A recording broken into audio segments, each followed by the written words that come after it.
So you're listening to the Leeds Business Podcast. You know, we're normally in a cosy studio, but no surprise, we're not there today. We're online, and I'm joined online today by Rudy Hayward, of course, and to Lee. Lee, how are you? Hi, Steve. I'm good, thank you. Really good. Good. We're going to be talking to you very shortly about something that's really exciting. But before we do that, Rudy, should we go into the famous Wolf Den? Yeah. Because I guess there's never a better time now for social media. Yeah, absolutely. I actually posted recently, just kind of giving some helpful tips on how to make the most of it. With the current situation and everybody being working from home, I think a lot of there's even more eyeballs now on social media than usual. So yeah, it's kind of a perfect time really for you to start building brand on social if you haven't done already. And that's that was kind of the push really. But today, I wanted to highlight how to build a strong organic presence on LinkedIn to strengthen brand trust and kudos. And then also how to run paid ad campaigns on LinkedIn as well. As I feel that there are many businesses out there that still don't know how to take advantage of this. I think it could be quite useful as well in the current situation that we're in. So yeah, shall I just kick off and get started then? Yeah. Before you do that though, Rudy, just what does organic mean? Because maybe some people will go, what does organic mean? Yeah. So in regards to that, it means posting valued content from your LinkedIn business page, and that's valued content to educate your audience on your industry, and helping you come across as a trusted source and an authority in your industry. Okay. And then obviously sharing that from your own personal LinkedIn business page, your own LinkedIn personal page, because you can share that content then from your business page to your connections that you have. Okay. Does that answer your question? Yeah, it does. So off you go, Ben. We need help. We need help. Yeah. Yeah, absolutely. So business owners or marketeers, they can obviously expand their organic footprint on LinkedIn pages, as I just said, and you can attract followers and have an ongoing conversation with your target audience on LinkedIn, and obviously it's all for free, which is always a bonus. And LinkedIn itself offers 4 key tips on organic strategy on the platform in regards to posting. The first one is to be consistent. So we see LinkedIn customers gaining successful and consistent engagement when they post on LinkedIn pages. So make sure that if you are going to post regular valued content, that it is, you are posting regularly. I would say look to post around 3 times a week if you can. Okay. You can also repurpose content where possible. So what that means is brands can share their story on their LinkedIn pages by repurposing content. So things like blog posts, infographics, videos, links to events, ebooks or webinars, that sort of thing. And then the third one would be to tap into industry trends and news. You can basically mention people who are affiliated with a specific piece of content to gain exposure to their network. So if there's somebody else that's affiliated with your industry, whether they're a competitor or they're not a competitor, you can mention those individuals and then get access to their whole network, especially if they're going to then share that content with their own. If you've mentioned them, they might share it to their network and you get access to a whole new audience. Okay. And then the fourth one would be add hashtags to your post to obviously join trending conversations, because then if anybody searches those hashtags, your post will then come up. And you can keep an eye on headlines as well on LinkedIn and Bing, which can be really great resources to see timely stories that are gaining momentum on LinkedIn if you're struggling to kind of figure out what content to push. Staying on top of those headlines and then pushing content that's relevant to that then links with your industry is always good. Okay, Rudy, you mentioned there about a post trending. What makes a post trend? Does it reach a number of posts in number to become a trend? Yeah, well, I mean, post can trend. Say, for instance, topical one, hashtag coronavirus, for instance. Yes. That will LinkedIn will actually notify you if that specific hashtag that you've used in your post is trending. Mm-hmm. When it notifies you, what trending means is that lots of people are talking about that specific subject that you've hashtagged. Okay. So it means that it'll notify you if you've used that hashtag and that that hashtag is specifically trending, which allows you to then jump in on that specific post to engage with that conversation. Because LinkedIn ideally wants you to start conversations. It wants people to talk and use it as a well, think of it like a large networking platform. Where you can network from your office rather than having to go to a venue and network. Right. Okay. It's exactly that. But what it's doing is it's highlighting that specific subject that you've hashtagged is being spoken about. So it allows you to then jump into the conversation and get some extra exposure that way as well.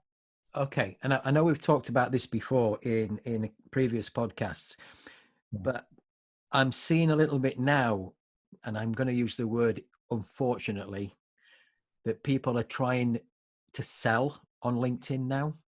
Yeah. I'm seeing this happen. And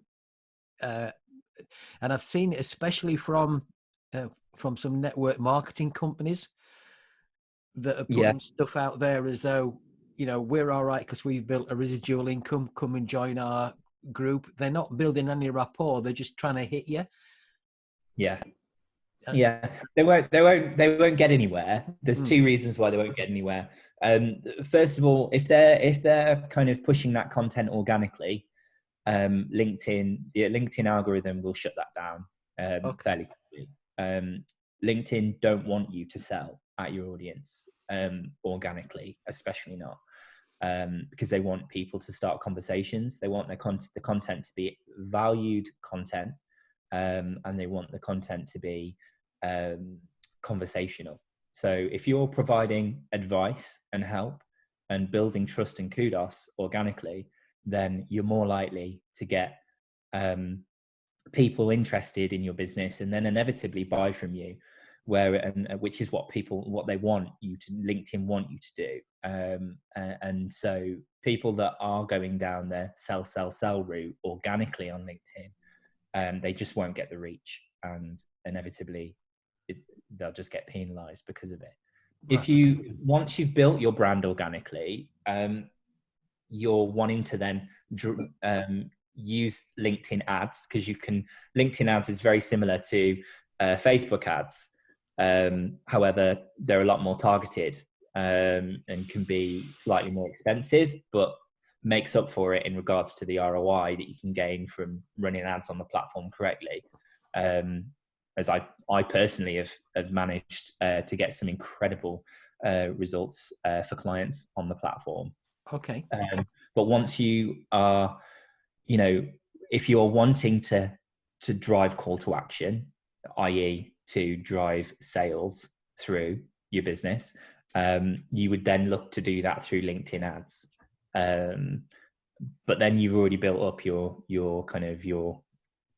brand awareness through your organic content, if that makes sense. Yeah, no, it does. Yeah. But LinkedIn ads, LinkedIn offers basically data-driven targeting for use with a variety of ad formats as well. So such as LinkedIn sponsored content, which is similar to Facebook ads. to generate high quality leads.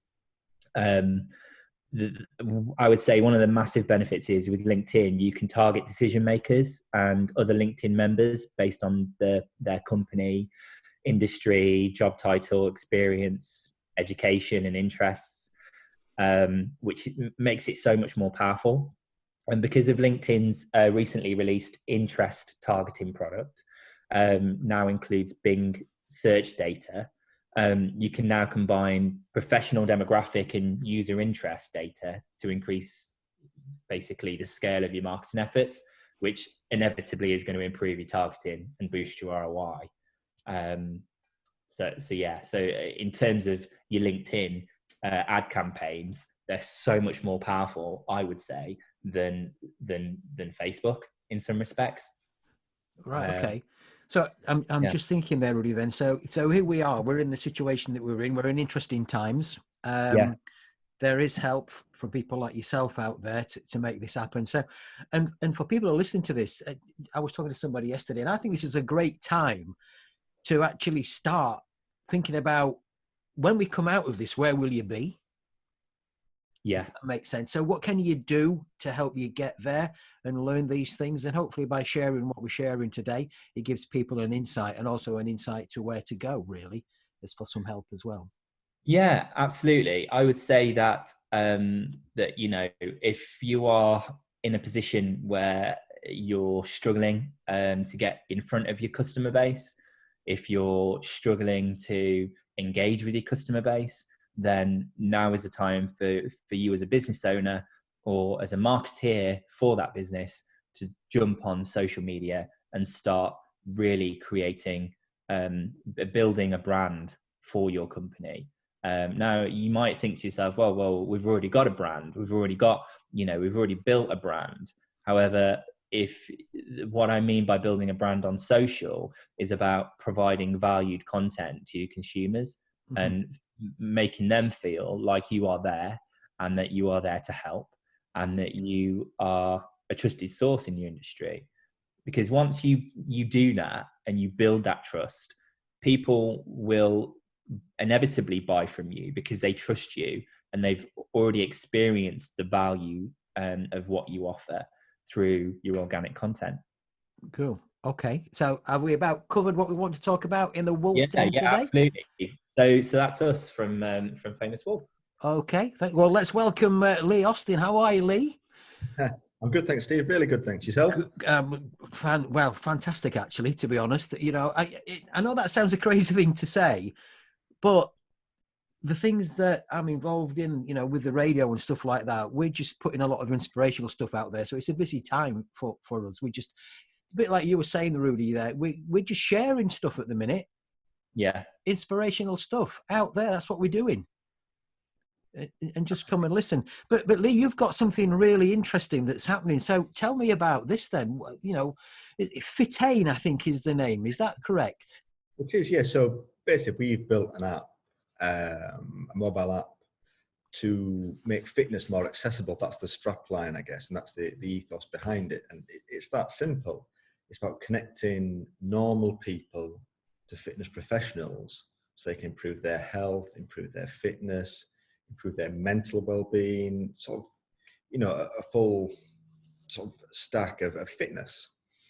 Now, the whole idea came from sort of speaking to people who wanted to, you know, find a physio, find a personal trainer, find something like that, but they wanted somebody who's very specific to their needs. Okay. For example, the designer who works with me, Lewis, he's a skateboarder. He wanted to find a physio who specialised in skateboarding because it's a very unique sport.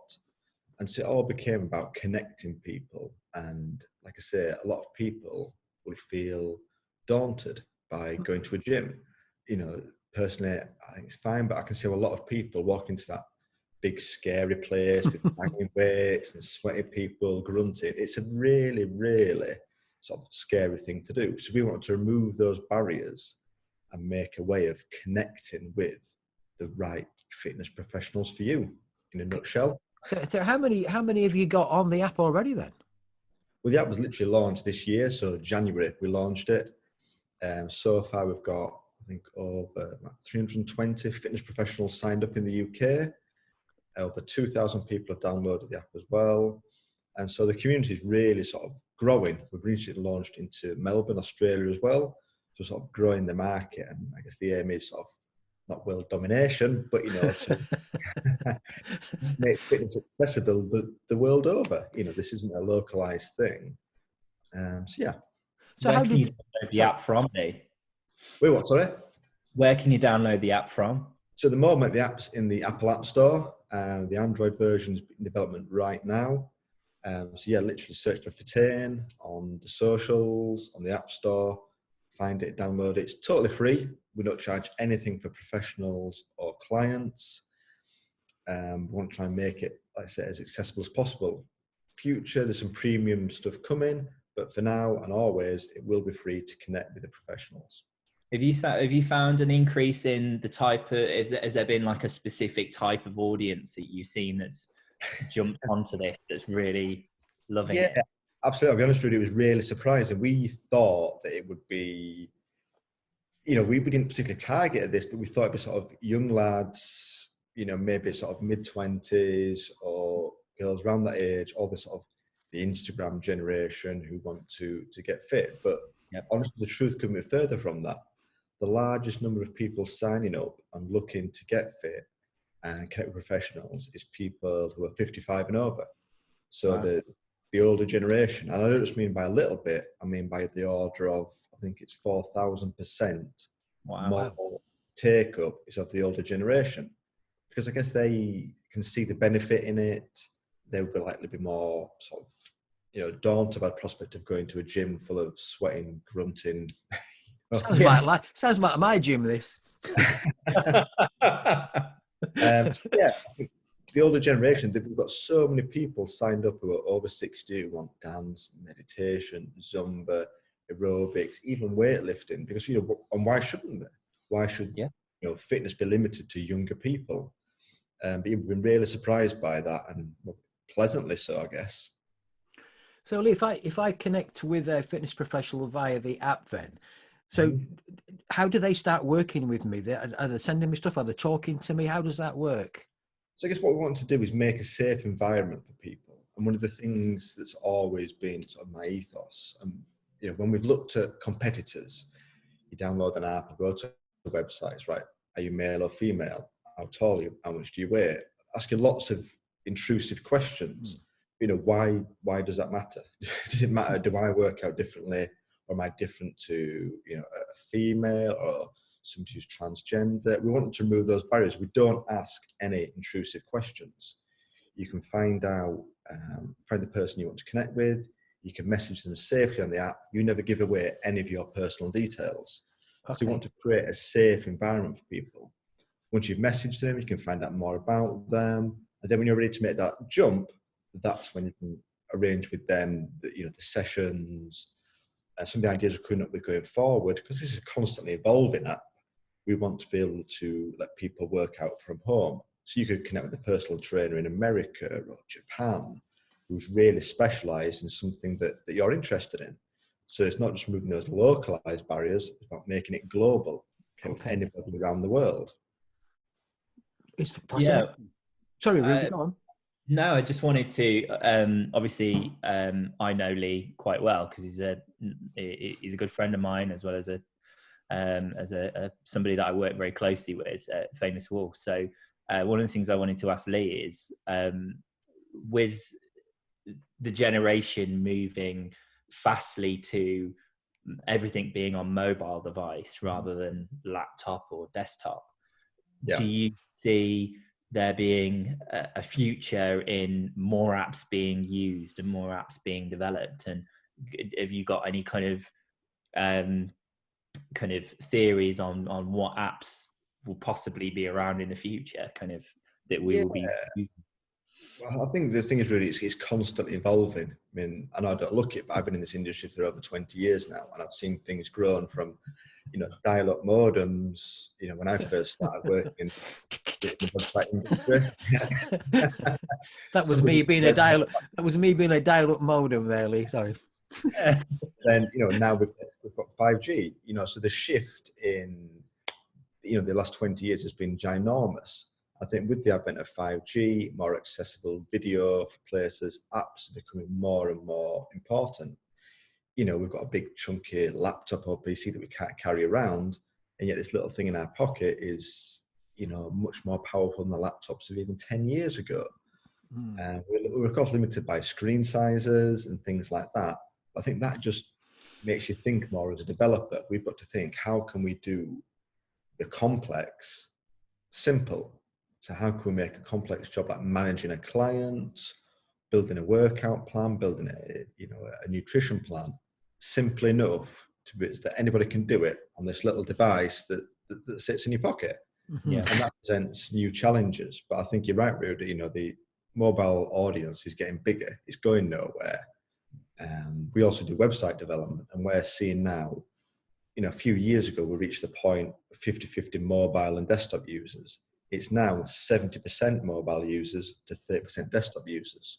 So the shift has happened. It's getting bigger, and it's only going to be a matter of time before laptops and desktops are single figure users, more for office people than consumers.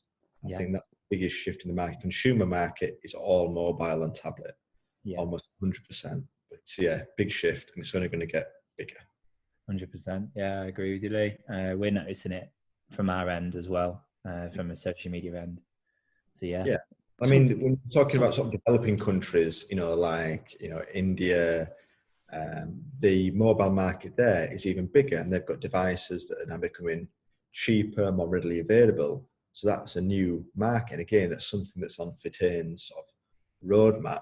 Now people up there have got the devices that they can use, the cheaper Android devices. We can really target those and build an audience there as well. I heard as well. Sorry, Steve. I heard as well, Lee, that you mentioned parts of Asia obviously is quite a massive mobile market. And I've even heard recently that parts of Africa is, even they don't really, the largest majority of what they use is mobile phone device. They don't even use, there is no landlines in certain areas of Africa. So it's, I can see why, that development is going to grow and I think we're hitting a generation of people, of younger generation now, who won't have touched a laptop or a computer. Their first interaction with the digital world will be via a mobile device, which again makes it ever more important. And we could be seeing a shift in a few years' time that the children being born will never touch a laptop. It will all be done on tablets, mobile devices. It's certainly heading that way. From what we've seen. So guys, bringing it back to we've been to Asia, we've been to Africa, but bringing it back to Leeds then, okay, as a hub for digital technology then, how do you see Leeds expanding in the future then? I mean, I've seen it change quite a lot in sort of the 20 odd years I've been in this industry. I remember sort of trying to break into industry in the early 2000s with the big, the .NET bubble was burst in at that time, and there were a lot of, you couldn't walk down the street in Leeds that bubbling digital agency. A lot of them disappeared. Those that stayed grew and thrived. And I think over the years, Leeds has been quite consistent in the sort of level of and quality of developers that it's got. For such relatively small city, we've got some big agencies here, got some great developers, some great ideas. There seems to be a bit of a sort of a vibe about Leeds, almost like an underground vibe of developers and marketeers who are sort of coming up, but they aren't sort of shouting like some of the agencies of the cities. I think as Yorkshire people were quite, were quite restrained anyway, and that comes across. What I'd like to see is that more companies like ourselves taking risks and wanting to develop things further. We've got Channel 4 coming soon, and some other big names coming. It'd be great to see some, ideas coming out somewhere other than, London or, Palo Alto in America, where all the tech companies are. Why can't, a huge one come from Leeds? We've got the skills here. We've got the funding, the people are here. So that's where I see Fitain being the next, being a big player. Yeah, £1 billion app coming from a little city in England called Leeds. Well, why not? And as we come out of what the situation we were in now, there'll be opportunities out there. Things will be different, won't they? Yeah, absolutely. If anything, this situation now will show that people can work from home. That localization isn't necessarily a big issue that we think it is. What makes difference from me being in Leeds now to me being in California? We can talk face to face. We can work on the same, code. All my developers at the moment are working from home. There's me in this big empty office. This hasn't stopped productivity. We can screen share. We can video call. So if anything, this solidifies the fact that the skills in Leeds could be used globally. It's not a localized thing anymore. And I think the current situation has only solidified that, make people realise you don't need to be sat face to face to somebody to work or communicate with them, as we're showing now. Yeah. One of the great things, I'm just interjecting there, because one of the great things I saw yesterday about doing this working that we're doing now, because a lot of people, when they use the technology that we're using, they don't, or they didn't always used to turn the video on. They turn the audio on, but not the video, because they don't want to be seen. They want to be, I don't know, for a reason, But one of the great tips when we're working from home at the minute is turn the video on. Let's have some human interaction, some face-to-face contact. It is being human, and let's just do it. If that makes sense. I'm just interjecting there, but I think it's important to have that. Couldn't agree more. Like I said, we've been doing video calls. We do it with our clients quite a lot, because like I said before, even though we're a Leeds-based agency, we've got clients we've got clients in Belgium, in America, in countries all over the world, but we make it work with video calls, screen sharing. The technology there, you can use it and you can utilize it. We're not, location constrained anymore. No. And so will you be building more apps in the future then? I guess so.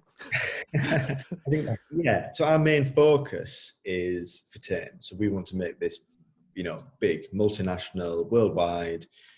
We're not looking to become, overnight billionaires, but we genuinely want to make a change. We make change for the better and help people, normal people, get fit, in all honesty, remove those barriers. But we've got other projects that won't go into too much detail, and we'll give too many secrets away. No. But we've got other ideas that we want to bring to fruition, and these will all be developed in Leeds by the Leeds team. It's just a matter of time, because the apps that we're building are self-funded, so they're funded by myself, by the team, because there aren't really many grants. And this is not wanting to sound negative, but the big difference we see in Leeds is that there aren't many grants or schemes to grow, or incubators, angel investors, VCs. It's really hard to find that information. The ones we have found are all London-based. The grants are London-based. There's some great things if you're in London. Right. But I think that's what we're missing up here. That we need support from incubator time schemes. I'm not a businessman. I've built a business, but I'm a developer at heart. I build, manage projects. That's what I do. So the whole business advice, they'll be able to get funding. It's not forthcoming in Leeds, and that's the thing that I'd like to see changing. I hope that with Channel 4 coming on board and some other big players, and we have already got some big players in Leeds, quite a few banks. I'd love to see the funding increased and help increased for people to build apps and big projects like this. Let's say Fitain takes off, becomes the next £1 billion app. The amount of money that will bring into Leeds from an employment point of view, from a revenue in tax, even little things like that will be absolutely huge. We just need more help and encouragement, is what I would say. Well, I'm sure somebody out there will be listening to this who can give that help and encouragement. Yeah. We've only got a few minutes left, Rudy and Lee. Is there anything else that you'd need to cover today? I'd like to ask Lee, in next 5 years, where do you want to see the app? If we fast forwarded 5 years ahead, where would you be going? Well, I think the next year we want to sort of get it on Android, get it in a few different countries. In 5 years, I want it to be at a stage where it's like the terms Uber, Deliveroo. I want it to be a household name. Airbnb. These are all names that when you hear, you know what it's for, and so be able to have that sort of brand recognition would be amazing. Be able to have it worldwide. People, you know what I want really? The biggest thing I want is for people to use it. You know, if 100 people can get on board, find a personal trainer, change their lives, get fit, whether it's getting into a dress for a wedding, whether it's improving their health to, enable life longevity. The people who, for example, my dad had a heart attack quite early on in his life. He was sort of diagnosed as diabetic. It would have been quite easy to sort of fall into that, that cycle of, but what he did, he broke out of that. And by going to the gym, by eating well, by getting help to do that, 20 years down the line, he runs rings around the grandkids. And I'd love to be able to do that for more people. That was almost the inspiration for this, being able to help people get fitter, improve their lives. And as I say fit, this isn't just about physical fitness. It's about mental fitness, which is a big thing at the moment. I know, Steve, you're at Inspire Radio. This is again what you're trying to do, which is amazing. But it's about, and I guess the idea is similar to what you're doing, Stephen, that we want to help people to find that. Not everybody knows where to look, how to start, what to do. But so I digress a little bit. But going back to your original question, Rude, if in 5 years' time we're helping people do that, and we're not making a loss, then that would be amazing. That is the aim, just to help people, make it more accessible. I think that's a fantastic goal and mission to have, really.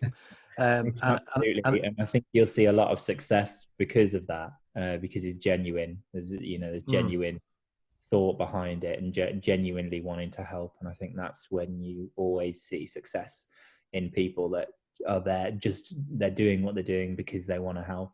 Cool.